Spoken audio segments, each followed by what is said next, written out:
মেয়েরা, আজকাল সমাজে আমরা অনেক কিছু দেখতে পাচ্ছি। তাই আমি এই উদ্দেশ্যে একটা কথা বলতে চাই।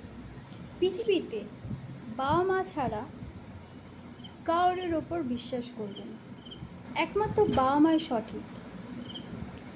বাবা মার কাছে তুমি সেফটি, বাকি পৃথিবীতে কাউরের কাছে তুমি সেফটি নও, তোমার কোনো নেই। অতএব চোখ বন্ধ করে কাউকে বিশ্বাস করবে না।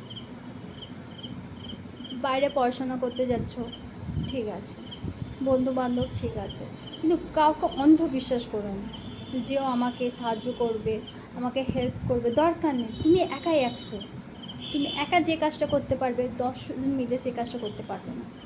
অর্থাৎ তুমি তোমার বুদ্ধিটাকে একটু কাজে লাগাবে, সেফলি পড়াশোনা করবে, কাজ করবে, কিন্তু কাউকে বিশ্বাস করবে না।